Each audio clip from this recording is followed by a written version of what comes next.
experienced recently, and there must be moments out there on the course when a boat which is moving well in the smooth water with no recourse from the bottom hits cold water and slows down.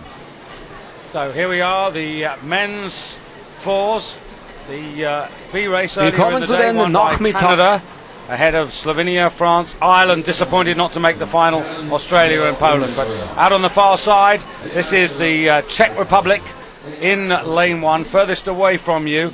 And this is a pretty young crew with Karol Neff in the stroke seat, his dad, a bronze medalist in the Worlds back in the 70s. Italy, well, some famous names here.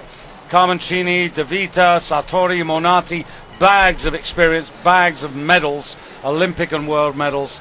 Netherlands, well, they were bronze medalists last year, silver medalists in 2005. They really are hoping that they can master New Zealand and Great Britain today. Right next to them, here we have Hamish Bond, Eric Murray, James Dallinger and Carl Mayer from Canaveral, Cambridge, Canaveral and Otago boys. And they're right next to this British four. The British four, who of course are reigning world champions, but it is Tom James who is the replacement, and Hugh will tell you a little bit more about that when we get into the race. In lane 6, really good to see the Greeks, which shows you that they're not only making progress with their lightweights, they've now got a competitive open weight crew because they've made the final. Republic. And here, one of the world's top men in terms of achievement in the bow. Furthest away from you, Steve Williams for Great Britain, a member of the Athens winning Olympic four. Greece. Attention.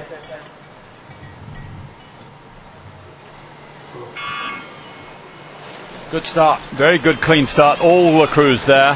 Hodge taking that British crew in lane 5 off slightly cautiously, with the new man Tom James sitting behind him in a tandem with Peter Reid. But there they are, out into their stride, reaching out. You see how each stroke they reach a little bit longer as they build up into the race pace. The boat is moving faster under them as they come forward. They can reach an inch or two longer till they get out to full length. Now, Hugh, the British, they've had this enforced change. That certainly has disrupted the machine that was working up to now. The machine that was working up to now has had Alex Partridge in it since before the Olympics in 2004 in the 3-seat. That is 3 from the right of the picture. That's the second boat up from the bottom of the picture.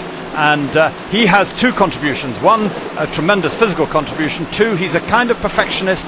He sets standards and other people have to work to them. He is one of the crew makers in that boat. He's been replaced by another crew maker, but a different character altogether. Tom James has taken the year out in order to be president of the Cambridge University Boat Club. They won the boat race back in March. He then had exams until less than a month ago and has only been 3 weeks back in the squad. Curiously, when Partridge went out, Jürgen Grobler, that's them in picture now, Hodge in the stroke seat, James behind him. But Partridge went out, Jürgen Grobler did something he's not done before. Normally he just poaches from the boat next in the rankings below, but instead he went outside the pair and the 8 which ranked below this 4 and took James, partly because he is one of the most intelligent oarsmen, and I don't mean that's because he's got a big brain and passed a lot of exams. I mean he's a naturally thoughtful, clever guy in the to go into the 3-seat. So he was there, and they were beaten yesterday, the first time that Peter Reid in the 2-seat had been beaten over 2,000 metres in his entire career, but they were beaten yesterday by that New Zealand 4 next to them in lane 4 on their right at the moment. The question for New Zealand is, will they get that finishing sprint to take them back up in front with the British? Well, of course, they had that bizarre incident in Amsterdam where a water bottle shot underneath the seat of the bowman and brought their boat to a complete stop. That was in the semi, and they then recovered to sprint home. And we know, and we've seen it, Hugh, we saw it in Amsterdam, we've seen it here in the build-up to this final, that they have a terrific finish. They do indeed, and they're trained, coached by Chris Nielsen, who spent a lot of time at Oxford, then spent a long time at Princeton in the United States with Mike Tate. He went back to retire from rowing and was drawn back into the New Zealand camp as a coach. He's taken this 4 from when they were at the back end of the big final, front end of the small final, brought them right back into the rankings, and there they were, winning in Amsterdam, beating the Dutch crew on their right. These 3 crews have now pulled themselves out. Holland in 3rd place at the moment, New Zealand in 2nd place, and Great Britain in 1st place as we speak. Yeah, they've actually got Italy up there. I'm not quite sure whether that's 100% correct. One of the interesting things for the New Zealand boys, and here we can see them, Mayer, Dallinger coming down the boat to the stroke seat, Murray and Bond, is that James Dallinger's in this year from the crew that finished 9th a year ago, and this crew, now with James Dallinger replacing Selwyn Cleland, is obviously a more effective outfit. It certainly is. Cleland's gone into the 8, and the 8 didn't do too badly, but the fact is that this 4 has now found its right composition, and it's beginning to find its right rhythm now. This is the point where they are going to challenge. We're now well into the third 500. They're challenging Great Britain, and the question is whether this tandem of Reid and James can hold out against the challenge from both Holland and New Zealand. And Holland on the far side in those distinctive orange vests there. Gijs Vermeulen in the stroke seat, Jan Willem Gabriels, Matthias Verlenga and Gert Siekel in the bow seat, and Holland now very much on the pace there. So Holland leading this echelon, and Holland not the quickest crew. It was New Zealand who were the quickest in terms of qualifying time to get into the final, but as I said, don't be deceived, because they've got a potent weapon in the last 500, the New Zealanders. They certainly have, and we are now level with Holland and Great Britain absolutely through the line. It's given to Great Britain at 1500, but it was nothing between them, and New Zealand right in attendance. It's down to the finishing sprint. It's down to which crew has moved most easily to this point and has most juice vest in the locker. We have Hodge, a great stroke of the Great Britain crew, a real driver, and he is having to hold off the Dutch, and he's not succeeding at the moment. Gijs van Vermeulen is pulling his crew out ahead, and they are responding perfectly, man for man, right down the crew. This is their one that they think they can win, and they're taking a foot every stroke.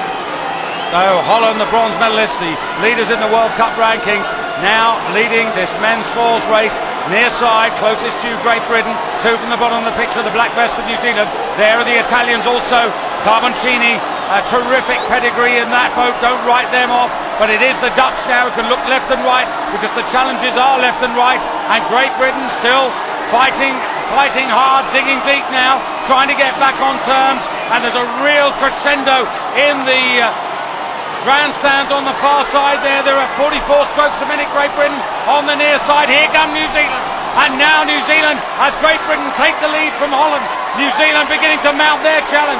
They're not out of this yet, and it is as they come in front of us now. Holland on the far side, New Zealand the meat in the sandwich, but coming really fast. It's going to be right on the line. Holland get there ahead of a photo between, I think, Great Britain just ahead of New Zealand.